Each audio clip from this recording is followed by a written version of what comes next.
নমস্কার, আমি সঞ্চিতা রিয়া ফ্যামিলির নতুন একটি ব্লগে আপনাদেরকে সবাইকে আরও একবার স্বাগত। তো আপনারা সবাই কেমন আছেন? আশা করছি ভালো আছেন। আমিও ভালো আছি বলতে ভালো মন্দ দুটোই মিশিয়ে। কেননা রোদের তাপ তো খুব বেড়েছে, গরমও লাগছে প্রচণ্ড, তো এই জন্যে ভালো মন্দ মিশিয়ে আছি। তো আজকে সকালটা আমি কাকে দিয়ে শুরু করলাম বলে তো? আমার কন্যাটি আজকে সকাল সকাল ঘুম থেকে উঠেছে। মানে আমি ওঠার আগেও উঠে বসে আছে।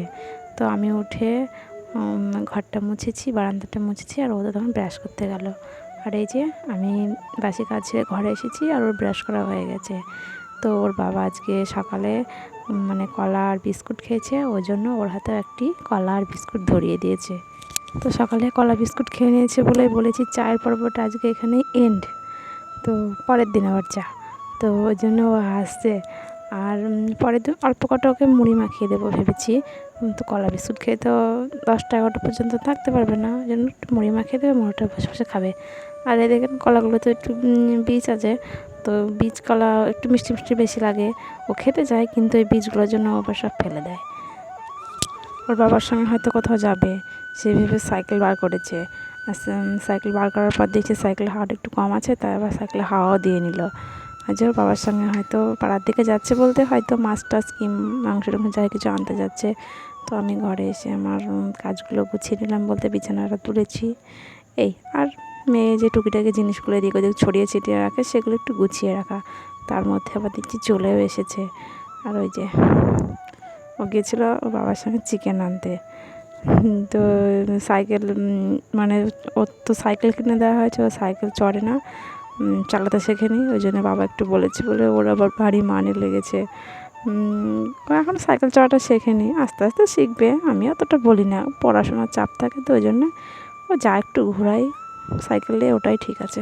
এরই মধ্যে আবার বৃষ্টি শুরু হয়ে গেছে। সকালে যে দেখলাম আপনাদের আকাশে হালকা হালকা মেঘ রয়েছে, তো ওই জন্য সাইকেলটা আবার ঘরে তোলার জন্য বলেছি। আর দেখি পারে কিনা সাইকেলটা ঘরে তুলতে আমার মেয়ে, কিন্তু পারেনি, আমাকে শেষমেশ তুলতে হলো ঘরে।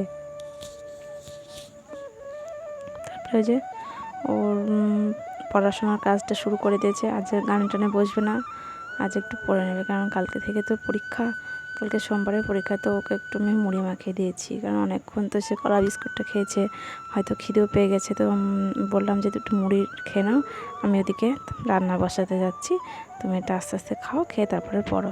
দেখেছেন আকাশে প্রচণ্ড মেঘ, আর নারকেল গাছটা খুব হাওয়া দিচ্ছে, এটা তো বুঝতেই পারছি।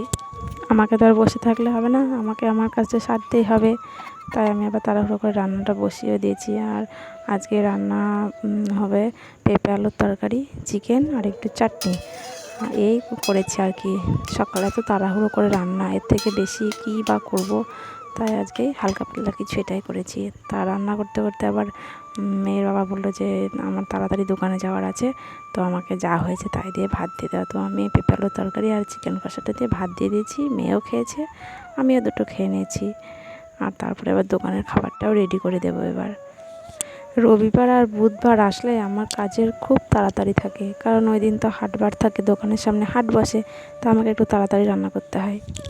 খাওয়া দাওয়া সেরে আমি ঘরগুলো সব গুছিয়েও নিয়েছি, আর গুছিয়ে আমার ঘরটা মোছাও হয়ে গেছে। আর মেয়ে ওদিকে একটু খেলছে। তো মেয়েকে আমি এবার স্নান করাবো বলে রেডি হচ্ছি। তো বাইরে এদিকে বাসন কুসনগুলো সব আমার ধোয়া হয়ে গেছে, আমার প্রায় সবই কাজ হয়ে গেছে, কেননা আজকে একটু তাড়াতাড়ি আমি স্নান করে নেবো। মেয়ের কালকে তো পরীক্ষা, ওকে একটু পড়াতেও বসাতে হবে এইভাবে। আর ওই যে সাইকেল সকালবেলা বার করেছিল, সাইকেলের জন্য আমাকে একটু বকেছে, ও সাইকেল নাকি নোংরা থাকে। তাই আমি কী করেছি, সাইকেলটা পুরো জল দিয়ে ধুয়ে দিয়েছি, তারপরে স্নান করে ঘরেও চলে এসেছি। আর যতই বলি না কেন সকাল সকাল স্নান করবো, সে কি আর হয়, বাড়ির বউ হয়েছি, বাড়ি ঘর দূর তো পরিষ্কার করতে হবে। তো উঠোনে কিছু জায়গা নোংরা ছিল, সেগুলো পরিষ্কার করে ঝাড় দিয়েছি, আরও সব টুকটাক কাজ ছিল সেগুলো করেছি। তো স্নান করতে করতে ভালোই লেট হয়ে গেছে। তারপরে এখন বাজে তো দেখলিনি 12:30। তো মেয়েকে আমি বললাম যে তুমি গপুকে সেবা দিয়ে নাও। আর ও জানেনি তো, ও বাড়ি থাকলে গপুকে সেবাটা ওই দেয়, আমার আর দেওয়া লাগে না। বাবা থাকলে বাবাও দিয়ে দেয়, আর যেদিন ওরা থাকে না সেদিন আমিই দিয়ে দিই।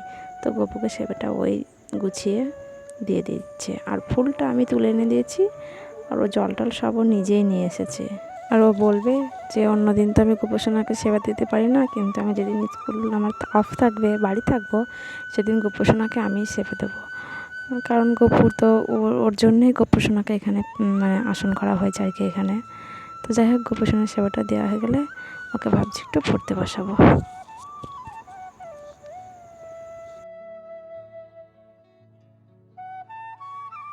পড়তে বসার আগে ভাবছি ওকে মানে ফল কেটে দিয়ে একটা ও খেয়ে নিক, তারপরে আমি আবার ওকে পড়তে বসাবো। তো এভাবে ওকে একটা আমি মৌসুম্বি লেবু দিয়েছি, আর মিষ্টির প্যাকেট তো নিয়ে বসেছে।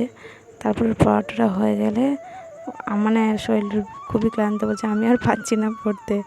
তো ওকে আমি আবার খাওয়ার জন্য ডাকলাম, বললাম আমার খেয়ে নাও তাহলে, তারপরে বসে বসে টিভি দেখো একটু, তাহলে একটু মনটা ভালো লাগবে।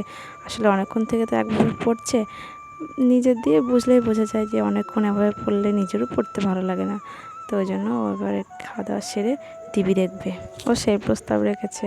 তো আজকের মেনুতে দেখেছি নি কী কী রান্না হয়েছে। আর এই যে বাটিতে এটা হচ্ছে চিকেন। আমি যখন রান্না করছিলাম ও তখন এই চিকেন মানে সমস্ত মশলা, আলু, পেঁপে, টমেটো ও সমস্ত রকম মশলা নিয়ে একটু চিকেনও নিয়েছে আমার সঙ্গে, সেগুলো একসঙ্গে ও মিশিয়ে কী করেছে বাটির মধ্যে দিয়েছে, বলছে মা আমাকে একটু রান্না করে দেবে, আমি এটা খাবো। তো আমি কি করেছি, আমার যখন রান্নাটা শেষ হয়ে গেছে আমি উনুনের মধ্যে বাটিটা বসিয়ে দিয়েছি, কিন্তু খুব সুন্দর হয়েছে এটা খেতে। মানে রসুন, পেঁয়াজ সবই ও গোটা গোটা কেটে কেটে থেতো করে দিয়েছে। ওর খাওয়াটা হয়ে গেলে তারপরে আমি খেতে বসবো, কেননা ওকে পড়িয়ে টড়িয়ে নিজেরও তো একটু রেস্টের দরকার হয়। তা আমি একটু শুয়ে পড়েছি, আর ও খাচ্ছে আর টিভি দেখছে। ও খেতে খেতে জানেনি তো, ও টিভি দেখতে ভীষণ পছন্দ করে। আর এই যে এক কাণ্ড বাঁধিয়েছে, বিকেলে সন্ধ্যাবেলাতেই দুই দিদি আর বোন জল আনতে গেছে। তো ওই ট্যাপ কলের কাছে কেউ একজন হয়তো জল ছিটিয়ে দিয়েছে, আর হচ্ছে এই যে রিয়ার মানে আমার মেয়ের ও পুরো জামাটা ভিজে গেছে, কিন্তু রানীর ভেজেনি, রানীর ছিটা ফোটা লেগেছে, আর আমার মেয়ের পুরো জামা প্যান্ট দুটোই ভিজে গেছে, মনে হচ্ছে স্নান করে এসেছে ট্যাপ কল থেকে। এর থেকে বরং তো ভালো তো জল আনতে না গেলে, ঘরে তো জল ছিল আর নাই, তবু দুজনের মানে বায়না জল আনতে যাব, নতুন কল বসিয়েছে তো ওই জন্য ঘন ঘন জল আনতে যাচ্ছে। জল কিন্তু খাবে না, তবু আনতে যাবে, আনা ওদের চাই জল। তো চলুন মেয়েকে একটু চেঞ্জ করিয়ে দিই, তারপরে আসছি। এই যে চেঞ্জ করিয়েও দিয়েছি, আর এখন একটু টেপ গেঞ্জি আর কি পরে নিয়েছে, আর চুলটা একটু ভালো করে বেঁধেও দিয়েছি। এবার তোকে সন্ধ্যা হয়ে গেছে, একটু পড়াতে বসাতে হবে, ওই রিভাইজ দেবো আর কি পড়াগুলো, যা পড়া মুখস্থ করা সে তো আগেই হয়ে গেছে। তো তারপরে হয়েছে কি, ওর যে মা আবার একটুকে ডাকলো, কোথাও হয়তো যাবে, তো ওই জন্য যে আমার কাছে আবার চলে গেল। যাই হোক বন্ধুরা, ব্লগটি আজকে আমি এখানে শেষ করছি। ভালো লাগলে অবশ্যই লাইক, শেয়ার, কমেন্ট আর সাবস্ক্রাইব করতে একদম ভুলবেন না। টাটা।